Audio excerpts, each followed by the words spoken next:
Olá, muito boa noite, bem-vindos ao Conexão Angola, o seu programa de análise e comentário à atualidade internacional, o programa que semanalmente leva até si uma conversa aberta e também com comentário especializado sobre os assuntos que marcaram o mundo em notícias. Para o efeito, já sabe, nós fazemos sempre uma conexão a vários pontos do mundo para juntos dos nossos comentadores, então fazermos uma análise minuciosa e especializada sobre os assuntos que de mais importantes apresentaram durante a semana que terminou e que vai agora entrar em análise. Os noticiários mundiais são aqui minuciosamente analisados, sobretudo as matérias que têm que ver com as matérias que têm que ver, assim é que está correto, com os assuntos que dominam a geopolítica mundial. Vamos então conhecer os convidados desta noite do nosso Conexão Angola. São os nossos convidados habituais, a quem passo já a cumprimentar. O Wellington Calazans, muito boa noite a partir de Estocolmo, na Suécia. Bem-vindo a mais uma Conexão. Boa noite, David. Boa noite, colegas de painel e a você assistindo a televisão pública de Angola. Sempre um prazer estar aqui. A partir de Maputo, Moçambique, temos o Alexandre Chivale. Chivale, boa noite. Bem-vindo a mais uma Conexão.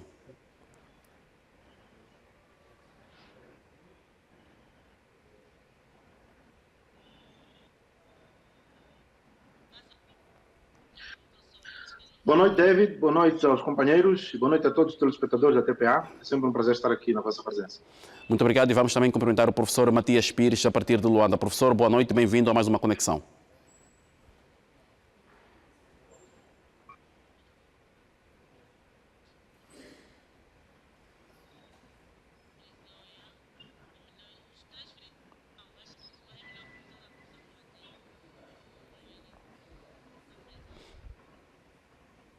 Professor Matias Pires, muito boa noite.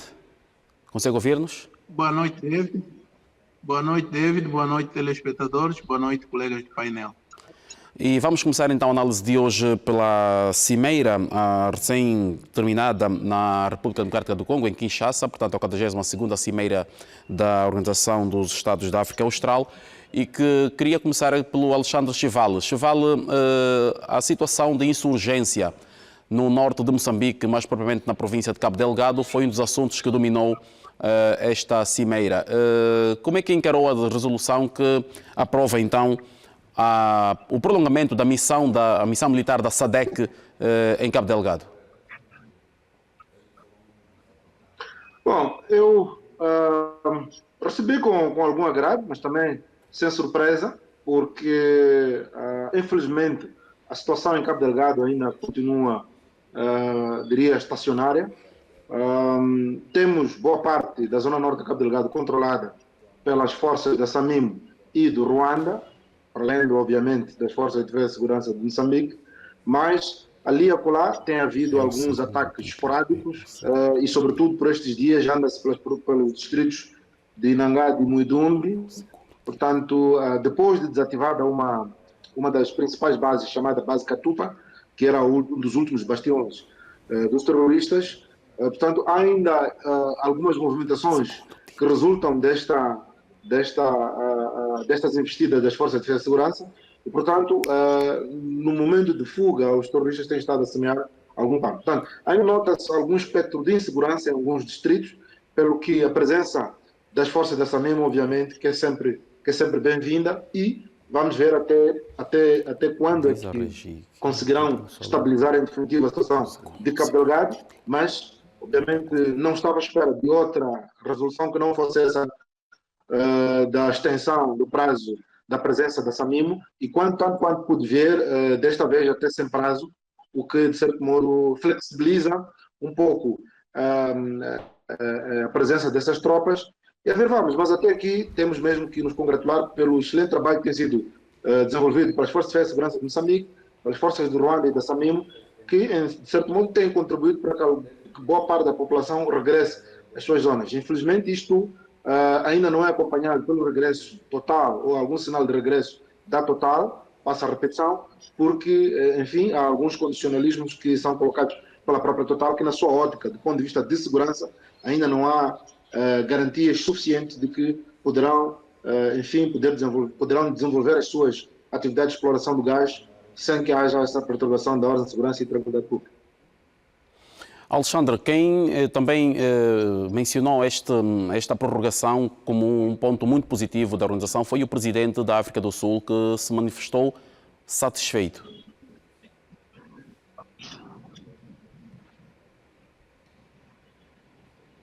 Bom, eu ouvi as declarações do presidente Cyril Ramaphosa, que dizia que, basicamente, a paz foi devolvida a Cabo Delgado. É um facto, não temos aqueles ataques espetaculares de outrora, não temos ocupação de vilas, como aconteceu, por exemplo, como cima da praia, e o ataque que foi perpetrado a Palma.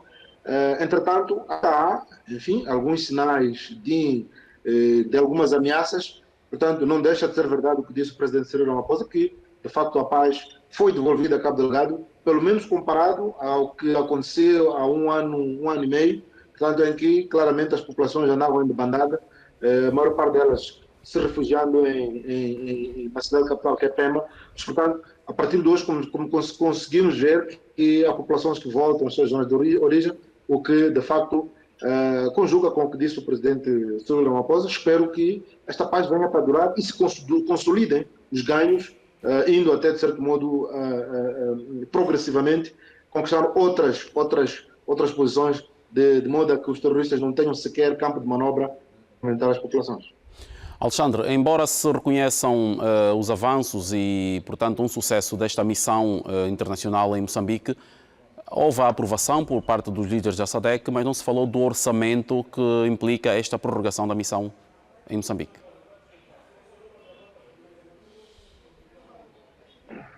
Estamos momentaneamente sem a conexão dos nossos convidados desta noite. A qualquer momento vamos voltar a tê-los em antena. Lembramos que estamos aqui a analisar a 42ª Cimeira de Chefes de Estado e de Governo da SADC, realizada na última semana em Kinshasa, capital da República Democrática do Congo.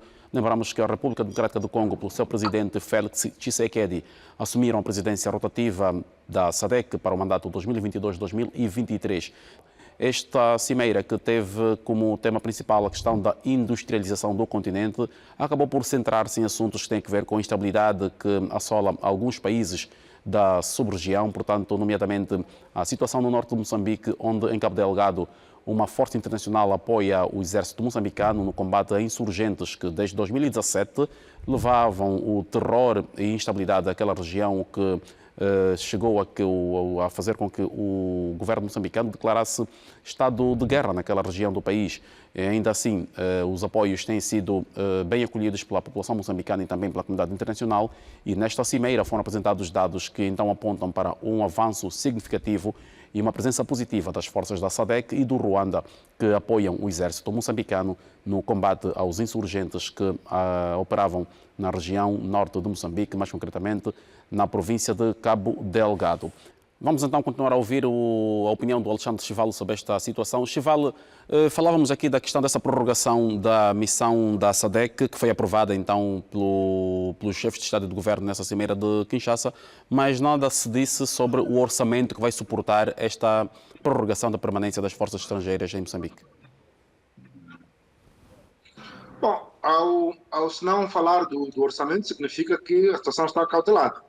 Não acredito que os líderes pudessem avançar com prorrogação da missão da SAMIM sem que houvesse garantias de que os fundos para suportar esta missão estivessem acautelados. Portanto, para mim, se não foi abordado, é porque pelo menos está acautelado ou está muito bem encaminhado o processo para garantir a logística aos militares presentes em Cabo Delgado. Professor Matias Pires, esta situação da prorrogação de Cabo Delgado, e aqui nas palavras que o Chivalo citou do presidente Cyril Ramaphosa, já se pode falar em paz no norte de Moçambique? David, muito rapidamente, deixa-me primeiro endereçar condolências a vocês, família de jornalistas angolanos, pela morte do jornalista Gustavo Costa, uma das maiores referências do jornalismo angolano, falecido ontem. Tanto paz à alma do Gustavo e sentimentos de pesar a todos os jornalistas angolanos. Quanto à cimeira da SADC, penso que não podemos dizer já que a prorrogação vai se traduzir na conquista da paz definitiva para o norte de Moçambique, porque combater terrorismo é uma corrida de fundo e não de velocidade. É um combate muito complexo. Muitos desses terroristas são cidadãos nacionais de Moçambique e por isso mesmo não é fácil gerir o combate contra esses grupos. Mas a cimeira também tratou de outras questões importantes, desde logo o simbolismo da homenagem aos pais fundadores da organização, os 9 estadistas que fundaram a linha da frente, e aqui enfatizar a homenagem prestada ao presidente Neto no ano do seu centenário.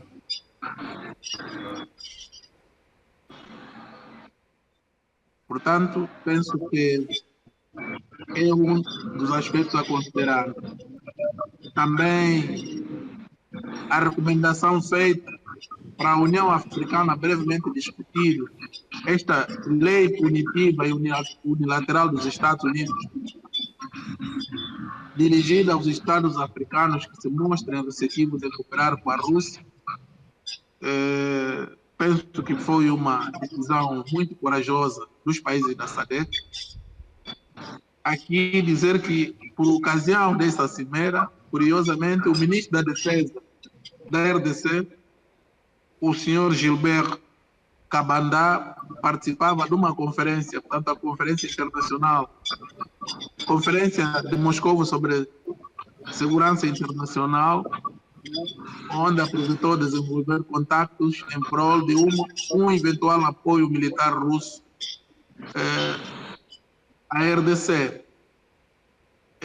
Aqui também sublinhar as presidências, que a presidência da organização que passou para o presidente Tshisekedi, onde o presidente João Lourenço foi eleito vice-presidente, para o órgão de cooperação para a política, paz e segurança, o presidente Ramaphosa cessou e doravante vai dirigir esse órgão, o presidente Egengov da Namíbia.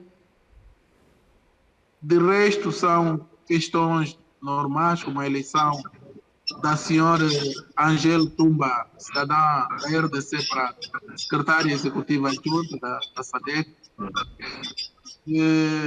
e outras questões que, se o tempo nos permitisse, poderíamos andar mais a fundo. Mas em relação ao leste da RDC, senti que houve o assumir do construtivismo e não tanto do realismo, deixando a agenda da paz do roteiro de Luanda a ser concretizada e também o roteiro de Nairobi, que são convergentes, porque a SADC procurou evitar ganhar protagonismo para não ser forçado a uma segunda intervenção quando ainda decorre a intervenção em Moçambique. Portanto, assim, muito brevemente, são as notas que eu posso fazer em relação a esta cimeira. Obrigado, professor Matias Pires, então, por essas notas sobre esta 42ª Cimeira da SADC que decorreu na República Democrática do Congo, Kinshasa. Vamos ouvir então a opinião do Wellington Calazans sobre este mesmo assunto. Wellington, leste da RDC, instabilidade em Moçambique, numa cimeira que estava voltada para discutir a questão da industrialização do continente, sobretudo da região, mas com esses focos de instabilidade a dominarem o encontro. David, eu considero importantíssimo que esses temas tenham entrado no debate, porque não é possível pensar em progresso sem que exista a garantia de paz, estabilidade, e por isso que todos esses esforços dos países, e olha que a representação foi realmente considerável, né? Os países estiveram representados, a imprensa de todos esses países que estiveram presentes, todos os órgãos de imprensa, tanto públicos como privados de diferentes países, deram bastante destaque a essa cimeira. Pela primeira vez eu vi algo chamando tanta atenção assim. Então, eu considero extremamente importante, David, que esses tópicos tenham sido debatidos oportunamente e com os resultados que foram anunciados, porque sem a paz, sem a estabilidade, não é possível pensar em desenvolvimento, em progresso. Então, eu considero que a agenda, ela foi sim a agenda ideal para o momento que o mundo vive. Obrigado, Wellington. Vou voltar ao Alexandre Chivalo. Chivalo, temos esta questão que está a decorrer agora no Tchad, que tem que ver com este diálogo nacional para a inclusão, que tende a encontrar-se mecanismos que vão levar a uma reforma profunda do país, portanto, passar o poder dos militares, da junta militar, para os civis e também uma alteração à Constituição para permitir a realização de eleições que sejam de facto inclusivas. Estes esforços estão a ser desenvolvidos com a mediação do Catar, é o país onde decorrem as negociações, e vemos agora que depois, um mês e meio depois do início das conversações, alguns dos líderes rebeldes que antes se tinham afastado deste convite do presidente da junta militar, agora começam a ceder e a abraçar este apelo para o diálogo.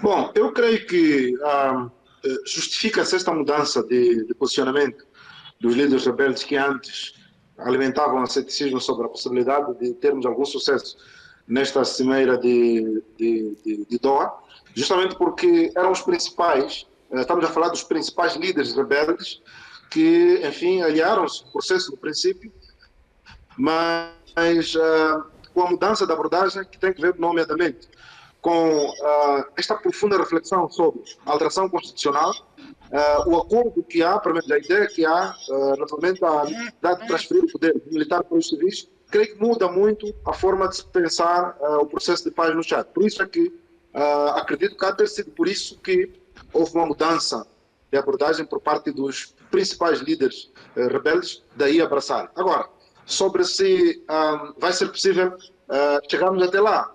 Bom, o tempo ainda vai dizer, a situação ainda é um pouco volátil, porque neste momento creio que o que se está a fazer até aqui é uma tentativa de estudo mútuo.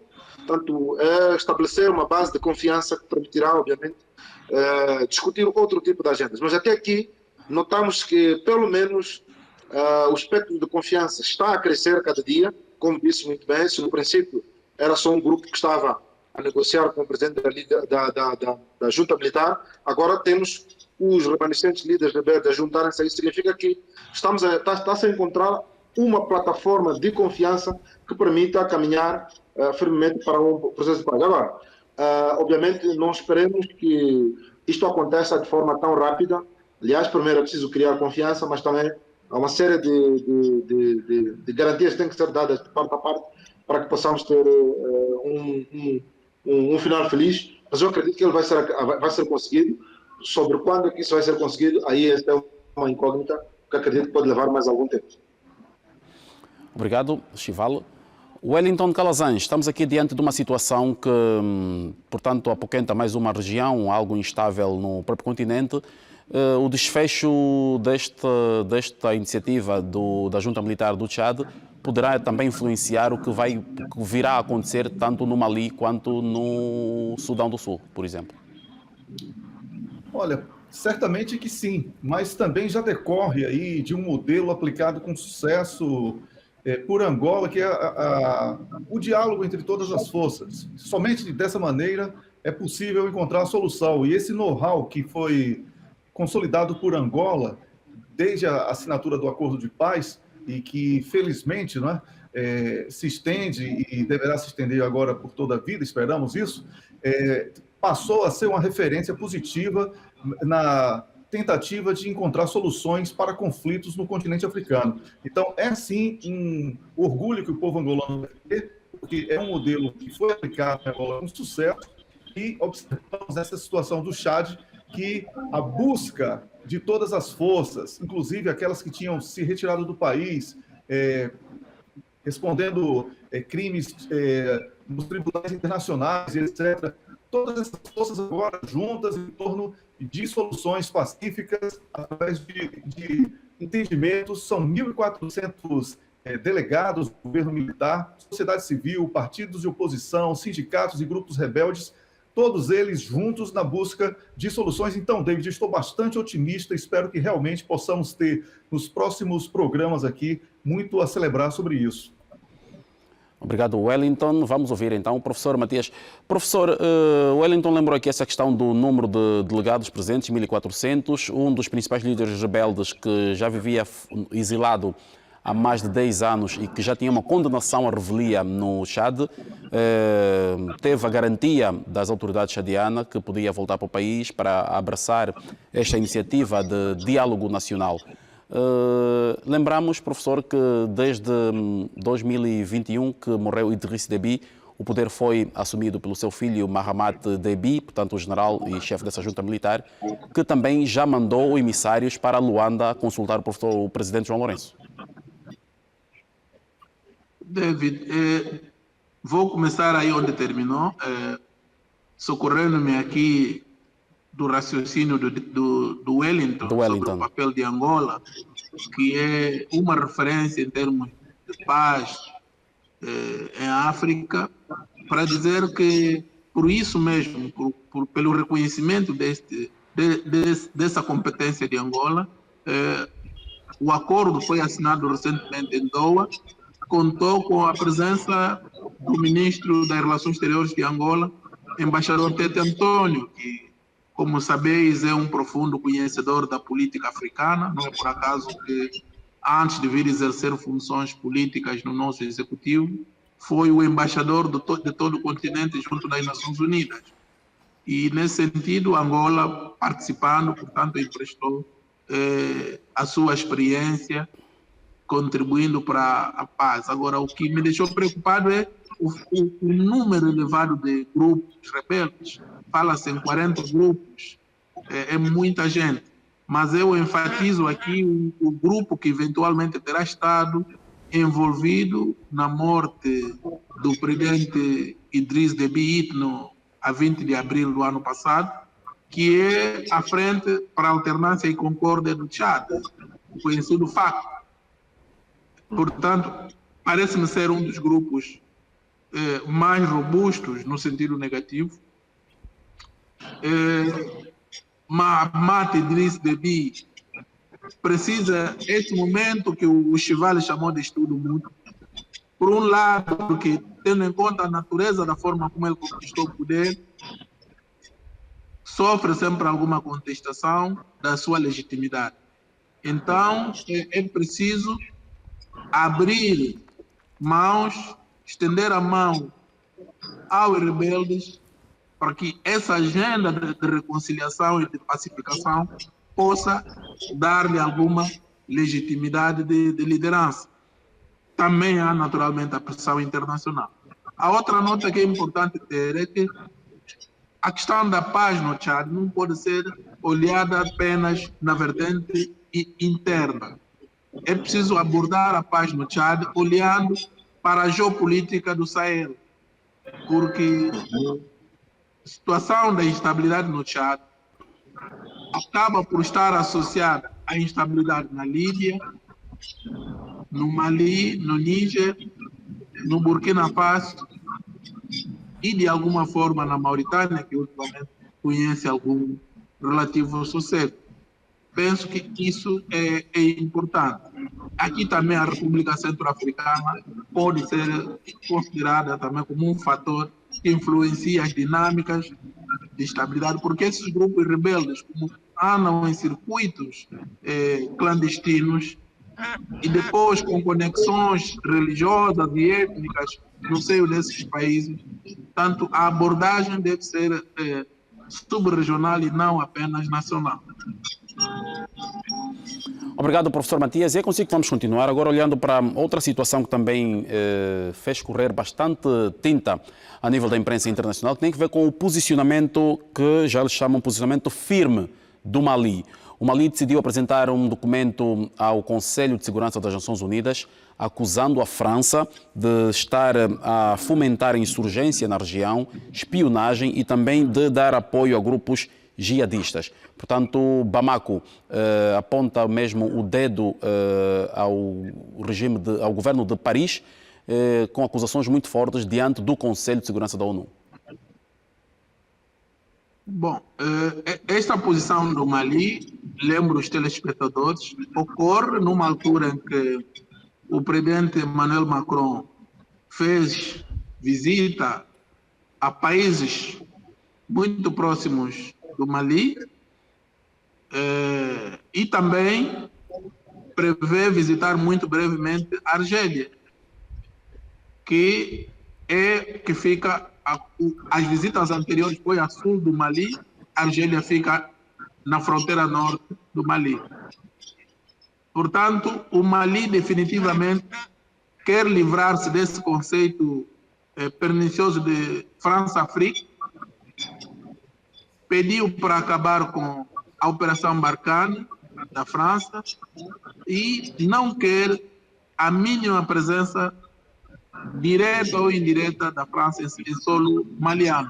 E mais, o Mali alega que grupos rebeldes que controlam largos territórios do país estarão a contar com algum apoio francês, o que a confirmar-se seria muito grave. No fundo, a França não quer a cooperação militar que o Mali tem com a Rússia, mas que decorre naturalmente do fracasso da própria participação da França nos esforços para a pacificação do Mali. Porque se as operações desenvolvidas pelo Mali, pela França conseguissem cumprir o objeto pelo qual foram estabelecidas, certamente o Mali não teria necessidade de recorrer ao apoio da russa Wagner. Wellington, olhando agora para esta situação que coloca a França numa, como dizem os brasileiros, numa saia justa diante do Conselho de Segurança da ONU, que credibilidade é que deve ser dada primeiro a esta carta que o ministro dos Negócios Estrangeiros maliano Diop enviou ao Conselho e que futuro se espera das relações entre estes dois Estados? David, eu vou começar respondendo a primeira pergunta e depois eu vou fazer uma pequena observação. Bem, a carta tem que ser respeitada, porque, como o professor Matias falou há pouco, se as provas forem apresentadas desse apoio francês a grupos terroristas, inclusive de sabotagem ao exército do Mali, isso é muito grave e certamente a França estará marcada de uma maneira muito negativa na história. E agora, voltando um pouco para fazer a pausa que eu pedi, tudo isso, David, decorre, sabe de quê? Dessa situação na Ucrânia, com a Rússia, porque os países perderam o medo. Os países africanos, quando rejeitaram, por exemplo, comentamos aqui no nosso primeiro tema, rejeitando aquela situação apresentada unilateralmente pelos Estados Unidos da América, de rechaço à presença russa no continente africano, quando os países assumem esse tipo de posição contrária a grandes potências tradicionais, nós percebemos que há, sim, aí um amadurecimento. E os países africanos estão dando um exemplo através da isenção, através do não alinhamento, mas uma demonstração muito clara de que são países que buscam o futuro. São países que não querem mais estar presos a um passado que não tem sido positivo, nem mesmo para países individualmente, como também no conjunto de países que formam o continente africano. Então, David, vejo todas essas reações como algo muito positivo na história que nós estamos testemunhando. E espero que esses posicionamentos firmes, eles sejam todos apoiados entre os países africanos, porque as soluções do continente africano estão, antes de tudo, na integração, na união dos países africanos. Então, apoiar esse tipo de iniciativa e também repudiar onde estiver acontecendo erros será de muita importância para o fortalecimento como um todo. Obrigado, Wellington. Alexandre Chival, vou passar aqui um excerto desta carta de Abdoulaye Diop ao Conselho de Segurança das Nações Unidas. Diz que desde o início do ano, inúmeros episódios de violações do espaço aéreo maliano foram registrados, sendo que a França violou o espaço aéreo com helicópteros e drones para vigiar as forças malianas, recolher e passar informações aos jihadistas, a quem também terão fornecidos armas e munições.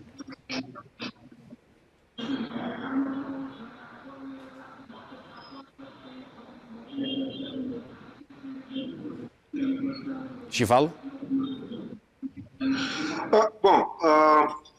Me parece que, seguindo um pouco na lógica do que o Wellington colocava sobre o que efetivamente a carta diz e que elementos de prova que o Mali tem apresenta para poder acusar a França do modo em que o acusa, me parece que é uma situação absolutamente séria, que não me parece que o Mali agiria com leviandade se não tivesse elementos de prova. Essa é uma análise primária que eu faço da situação. Mas eu devo recordar que um dos motivos que a França evocou para abandonar em definitivo o Mali foi o facto de as autoridades malianas não terem dado assentimento para que uma aeronave francesa pudesse entrar no país.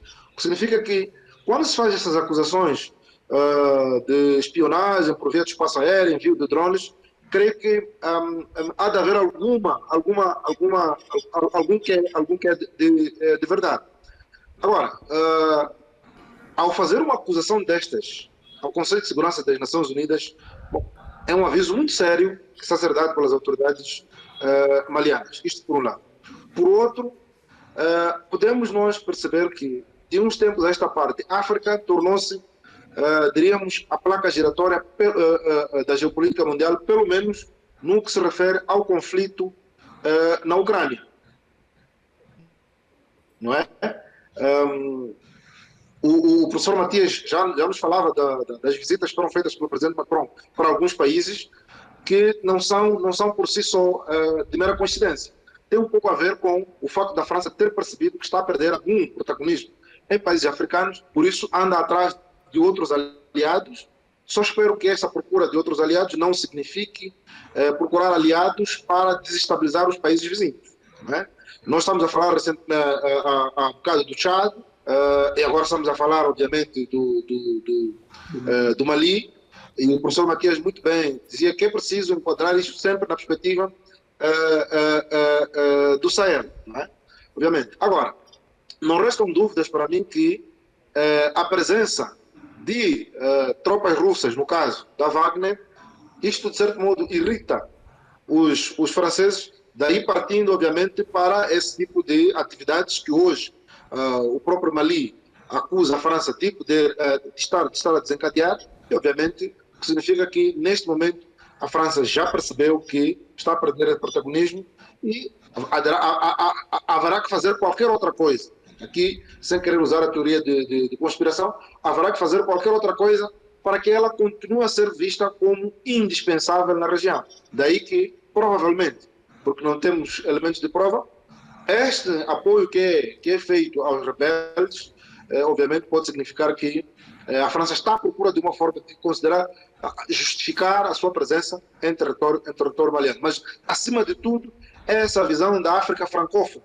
Eu sempre costumo dizer, quando falam de África lusófona, de países como Moçambique, Angola, e bem, por fazer parte da África lusófona, eu recuso-me terminantemente, mesmo do que também no apoio ideias peregrinas segundo as quais existe uma África francófona. Existem países africanos que falam a língua oficial, que têm a língua oficial, o francês. Agora, considerar isso territórios franceses, quando nós temos é uma África francófona, estamos a considerar isso territórios franceses e a França, obviamente, a metrópole. Portanto, esta coragem que foi demonstrada pelas autoridades malianas é de exaltar, sobretudo porque nós percebemos que o modo de cooperação que a França tem com os países africanos anteriores colônias é, no fundo, uma forma de manutenção do colonialismo, então um certo neocolonialismo. Portanto, eu identifico-me profundamente com a abordagem que é feita pelas autoridades malianas. Espero que, a se concretizar essas acusações, não significa que a França esteja a buscar protagonismo, financiando grupos terroristas para ela justificar a sua presença no território. David, permita só professor Matias, sim, pode dar uma chega, faz favor, professor Matias Pires. Para dizer que, considerando que a guerra da Ucrânia faz com que se façam guerras por procuração do tempo da Guerra Fria, a França, como é membro permanente do Conselho de Segurança, certamente, junto dos Estados Unidos e do Reino Unido, não vão viabilizar nenhum debate sobre esta queixa do Mali, mas a sua importância deve ser encarada no simbolismo da afirmação da soberania maliana. É aí onde está relevante como um país que, de peito aberto, assume-se de que, doravante, não quer continuar a ser subserviente à aspiração hegemônica e paternalista da França. Obrigado, professor, por esta nota de acréscimo aqui neste assunto. Vamos agora olhar para um outro assunto e fazendo a colação do que o professor acabou de dizer. Wellington, é para si que vou agora, olhando para a situação da tensão na Ucrânia, que esta semana promoveu mais um encontro de alto nível, juntando mais uma vez o secretário-geral das Nações Unidas, que se deslocou a Lviv para se reunir com Zelensky e Erdogan.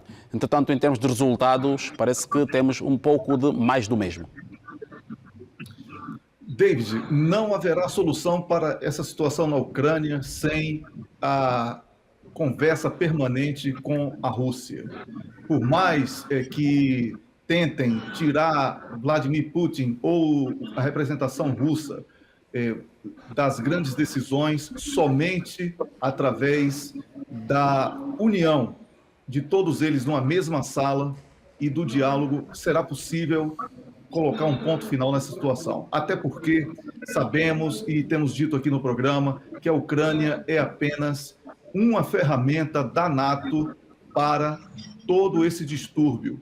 E os países ocidentais da Europa estão pagando muito caro por isso e certamente o momento de promoção do diálogo já terá até passado do tempo.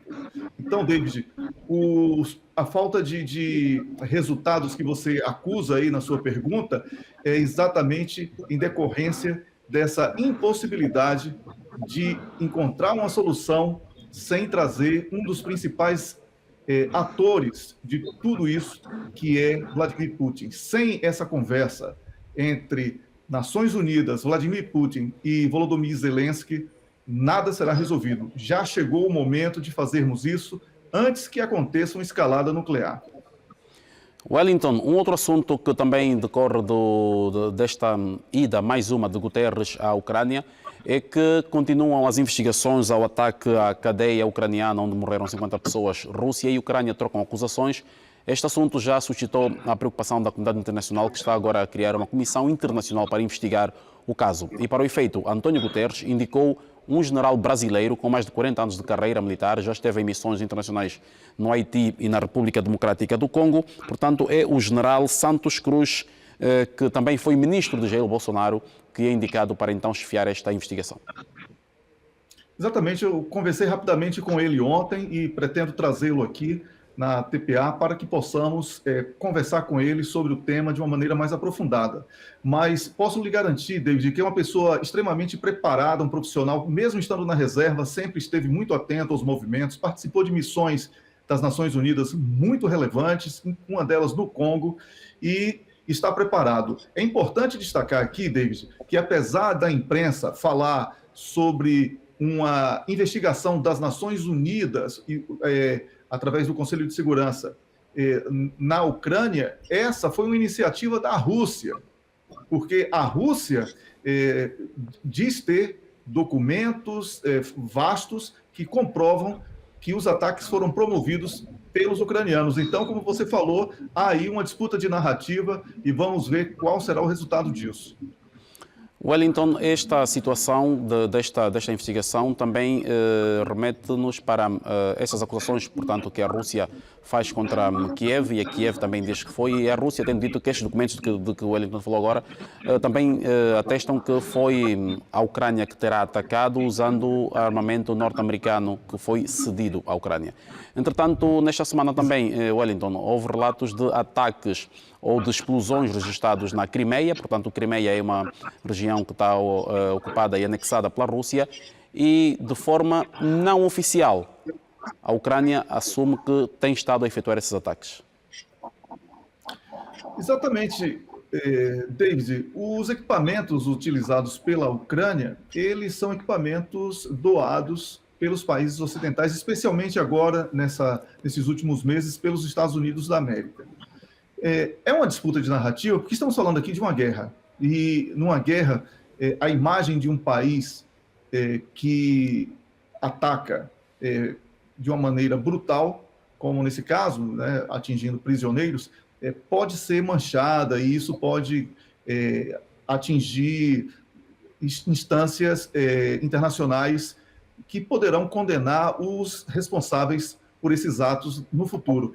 No entanto, David, é importante destacar também que a imprensa tenta trazer uma culpa à Rússia por esse episódio de uma maneira antecipada, como se fosse algo que já estivesse consumado. É uma investigação que terá que ser feita com muito rigor, porque é em solo ucraniano, em condições adversas, com muitas das provas já manipuladas e, certamente, com o monitoramento de forças contrárias aos interesses da verdade. Então, eu vejo tudo isso com alguma preocupação, porque acionar um mecanismo desse, de investigação, e aconteceu o que aconteceu recentemente com a Anistia Internacional, que teve que rasgar o seu relatório, demitir a responsável pelo relatório apenas porque não agradou aos ucranianos, eu realmente fico um pouco preocupado. Wellington, de recordar aqui que o general Santos Cruz também já serviu, portanto, aqui entre 2001 e 2003, como adido militar do Brasil na Rússia. Também. E isso consolida ainda mais a importância que ele tem neste episódio específico, porque ele vai buscar isenção. É importante lembrar que o Brasil, né, e ele foi, como você colocou, ele foi ministro de Jair Bolsonaro recentemente, o Brasil é parceiro comercial tanto da Rússia, através dos BRICS principalmente, mas também como da Ucrânia. E não há interesse aqui do Brasil em buscar favorecer este ou aquele. O general Santos Cruz certamente irá cumprir a missão de buscar a verdade. Obrigado, Wellington. Professor Matias Pires, esta ida, mais uma de Guterres à Ucrânia, mas com resultados um pouco abaixo do esperado. Não se espera nada, David, porque Guterres tem uma fase muito difícil do seu mandato. A posição das Nações Unidas nesse conflito é praticamente nula. E é normal que assim ocorra, não só pela posição parcial do secretário-geral, mas pelo facto de estarem envolvidos os países permanentes. Todos os conflitos diretos dos P5 das Nações Unidas normalmente criam uma anomia no funcionamento da organização, porque a arquitetura das Nações Unidas foi construída na lógica de estes P5 garantirem a paz e estabilidade para o resto do mundo. Quando é algo que envolve diretamente esses atores, fica muito difícil, a organização fica bloqueada por causa do mecanismo de veto do Conselho de Segurança. Esta guerra começa a ser desgastante. Não sei qual será a capacidade de gestão de estresse e também da economia que a Rússia vai ter. Do lado ocidental, já fez muitas vítimas, seguramente, mas penso que é só mais uma visita que não vai alterar nada daquilo que vimos observando nos últimos tempos. Obrigado, professor Matias Pires. Alexandre Chival. Bom, creio que resta muito pouco para dizer. Neste momento, António Guterres está um pouco a jogar pela honra, porque todas as tentativas que teve para ser um obreiro da paz entre a Rússia e a Ucrânia redundaram no fracasso. E, infelizmente, tudo começa a partir da altura que a própria ONU posiciona-se de um lado, tentando mediar uma disputa em que uma das partes é a tal parte com quem ela está mancomunada. Portanto, é extremamente complicado pensar que tudo vai acontecer, ou seja, por via das Nações Unidas acontece alguma coisa. Até que, neste caso particular, a Turquia, que é um país que não era tido nem achado, consegue ser melhor, consegue produzir alguns resultados melhores que as próprias Nações Unidas. Porque vemos que ultimamente, pelo menos, já há algum transporte de cereais quer para a Europa ou ainda para a África, algo que reclamava há bem pouco tempo, mas pelo menos finalmente já há embarcações a saírem da Ucrânia com cereais para a África, o que significa que neste momento, se quisermos comparar entre as Nações Unidas e a Turquia, obviamente que Erdogan está a somar muito mais pontos que a própria organização das Nações Unidas. Portanto, eu não acredito muito no sucesso que possa ter António Guterres. Vamos lá ver o que é que o general brasileiro nos há de trazer em termos de ainda bem que se diz que é alguém com reputação acima da média. Portanto, vamos ver, mas as próprias Nações Unidas como tal estão a desempenhar um papel que é tudo menos o de poder garantir a paz entre a Rússia. Sendo neste caso, vale a pena fazer uma menção honrosa à Turquia e Recep Tayyip Erdogan. Obrigado, Alexandre Chival. E já que tem o uso da palavra, é consigo que vou começar para esta nossa reta final para lançar então o positivo e negativo da semana que estamos a analisar. Bom, em termos de positivo, tanto positivo como negativo para mim estão no Quênia. Primeiro, positivo porque Quênia conseguiu organizar eleições que pelo menos até o momento do anúncio dos resultados, tivemos obviamente um ambiente de calmia, pese embora numa das assembleias de voto um candidato a membro da Assembleia Nacional terá disparado mortalmente contra um cidadão, mas no cômputo geral tivemos obviamente um ambiente de muita calma. Diz-se no Quênia que há ter sido porque estas eleições foram vigiadas até o último pormenor, sendo que mesmo no dia do anúncio dos resultados esteve presente no princípio o embaixador americano e o embaixador da União Europeia, tendo saído quando se aperceberam que não havia garantias de segurança. Este é um fator, é um facto positivo. O facto negativo é, infelizmente, o Raila Odinga não ter aceito os resultados, mas também relatos que há, segundo os quais os 4 membros da Comissão Eleitoral que se distanciam terem forçado a alteração dos resultados para garantir uma segunda volta. Portanto, como o chairperson da Comissão Eleitoral não permitiu, portanto, partiram para a ignorância, como eu chamo, que é, no fundo, aparecer numa conferência de imprensa a fazer o papel de Raila Odinga, em que diziam claramente que só os tribunais é que deviam dirimir, como se eles fossem parte dos contendores. Portanto, eu destaco isso como facto negativo. Portanto, quer o positivo como negativo, estão todos eles do Quênia nesta semana. Professor Matias, positivo e negativo da semana. Bom, eu estou muito alinhado com o Alexandre. Vou apenas falar, enfatizando um positivo, que é essa eleição do presidente João Lourenço como vice-presidente da SADC, que em princípio deverá assumir, portanto, a presidência em agosto do próximo ano. E considero como positivo porque agora praticamente todo lado onde a diplomacia angolana vai só traz boas notícias. O presidente João Lourenço é presidente em exercício dos Grandes Lagos, é presidente, é membro do Bureau da Presidência da União Africana e nessa qualidade presidiu a dupla cimeira de Malabo em maio último. São muitas as delegações que se deslocam a Angola. O presidente João Lourenço é o facilitador para a paz entre o Ruanda e Uganda e também entre o Ruanda e a RDC. Vai assumir a presidência da Organização dos Estados África, Caraíbas e Pacífico, é presidente em exercício da CPLP.